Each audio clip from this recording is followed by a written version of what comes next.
We talk to ourselves all day. It happens every day within our minds. We make mental affirmations for both ourselves and for the world around us. It may be positive or negative. These voices in our heads are part of old thoughts that was created by us. Most often we say and think these things unconsciously. They are automatic. This is what we have been conditioned to do from our childhood. We have learned to repeat the thoughts again and again. Those thoughts, either positive or negative, then became our reality.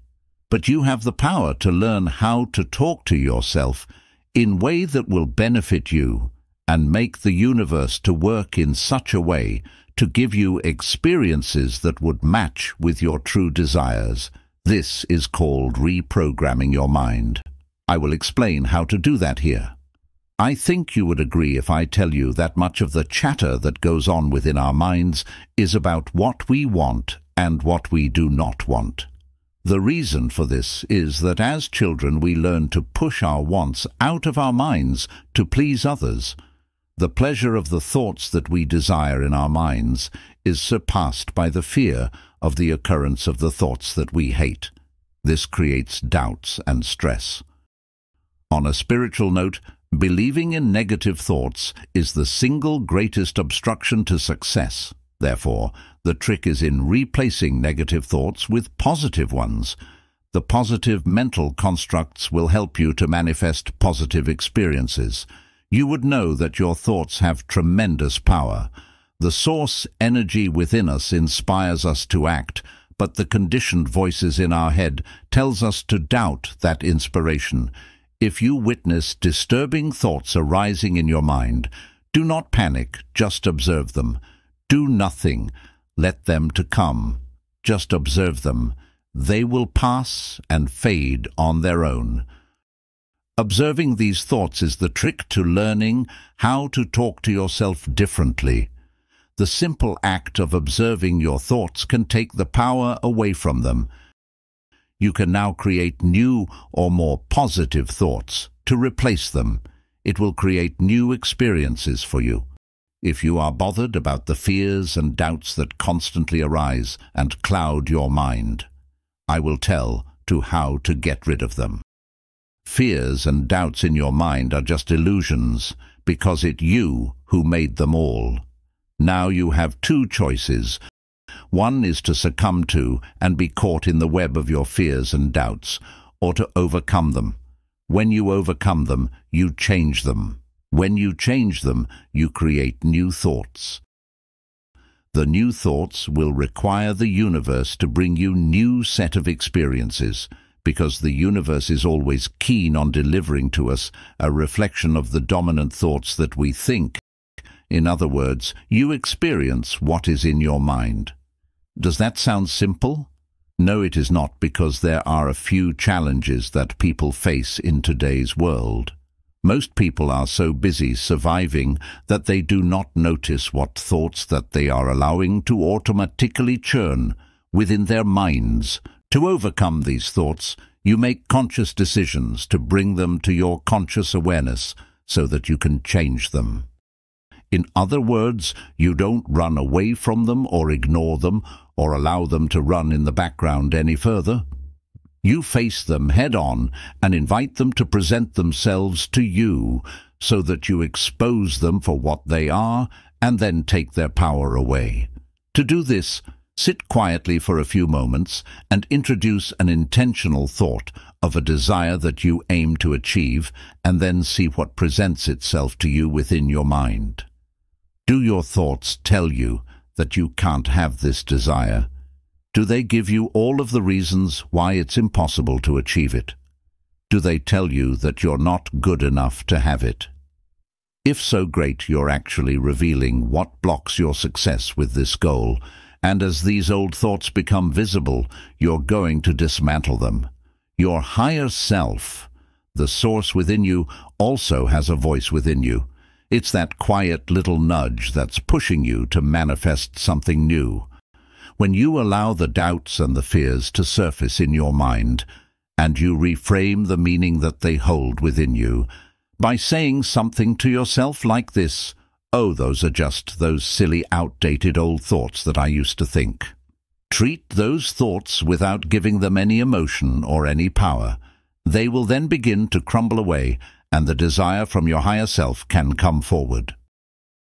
The old voices that try to drown out your inspired voice will lose their power. When you face them in this way, those silly, outdated thoughts are only illusions. They're not the real, true source of who you are or who you are born to be. They may have once dictated your actions, but exposure of what they really are silences them, and one by one you can eliminate them and any power that they once held over you. Next, practice thinking and speaking differently about yourself, others and the world around you, even if it feels to be untrue when you first start this process. I'll outline here a few ways to do this, and I recommend incorporating all of these things to create a new habit for faster results. Number 1. A great way that I've learned in my own life to do this is by stating out loud that an experience that I'm having that I don't prefer is just an illusion. I say it's only an illusion because I know that that's what it is, and this takes the power away from any doubtful thoughts that I'm having regarding that situation. Taking that power away, I can begin to reframe my thoughts around what I truly desire. It's all about the meaning that we carry in any situation. I personally do this by telling myself that all situations work in my favor, even the ones that don't look like they will. Number 2.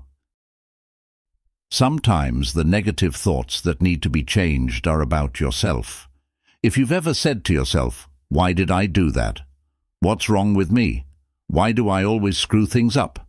It's time to ask yourself if you would speak to a friend, loved one, or even a small child in this way. Extend yourself some kindness by once again changing the meaning. For example, you can begin to make this shift by telling yourself that it's okay to make mistakes, or that you're proud of yourself for doing your best and putting yourself out there. You can keep working on these things. It will get better in no time. Number 3. I recommend even taking this a step further by adding positive words to your inner vocabulary. For example, tell yourself that you're smart, or good-looking, or funny, or abundant, or worthy. These words may feel strange and foreign at first if you're not used to thinking or hearing them, but your brain and body will jump on board with practice and consistency. You can train your subconscious mind to actually believe these things just through the new habit of saying and thinking them repeatedly. Next, make a conscious effort to say something positive about everyone and everything in your life. You can build up these mental constructs by speaking positive affirmations to all of your friends and family, or even strangers that you see. Make it a habit, and then watch as the universe delivers it back to you. Number 5. You can also keep a list of negative words or phrases that tend to automatically come up for you, or ones that you hear from others, and immediately change the meaning that you give them by writing the opposite word. In other words, you're going to change it to what you would have liked to have thought or heard. Instead, remember once again, it's all about the meaning that we assign to our thoughts. Here are some examples. The word worthless actually equals worthy. The word stupid actually equals smart. And the word lack actually equals abundance. Simply write the word down and then its opposite next to it to change the way that your mind runs in the background of your everyday life. Number 6. As you start to incorporate all of these other new habits, begin to adopt the idea that your higher self thoughts are those desires that you have within you. The ones that you really want to create manifest in your life are the one and only true source within you. That voice is there to guide you once you learn to release the fears that block its instruction, connecting to this guidance and using your instincts to follow. What it's telling you will always lead to success. Ask yourself if you want to be guided by truth or by fear, and then affirm. Often I feel divine inspiration flowing through me, and I connect fully to that inspiration and follow its guidance daily. Everything is rigged in my favor. I can only win. You don't have to believe the negatives in your mind. You can change the way that you talk to yourself and begin seeing new outcomes very quickly. Our mental chatter and our spoken words that come from those thoughts determines the experiences that we have. They hold a lot of power over our emotions, behaviors, and beliefs. What we assume to be true is the truth that we experience. Our inner world is reflected onto the screen of space and delivered back to us like a boomerang as a manifestation of what we face in our everyday lives. If you pay close enough attention, you will see that your thoughts are what you experience. Thoughts of lack and poverty align with a life of lack and poverty, just as thoughts of abundance and joy align with a life of abundance and joy. The only difference is in the thoughts that you allow to dominantly swirl around in your mind, and you have the absolute power to change those thoughts. When you talk to yourself in a way that aligns with what you truly want, and create that as your dominant storyline for your life, the universe will give you everything that you desire. I value your thoughts. Kindly share them in the comments section. Happy manifesting.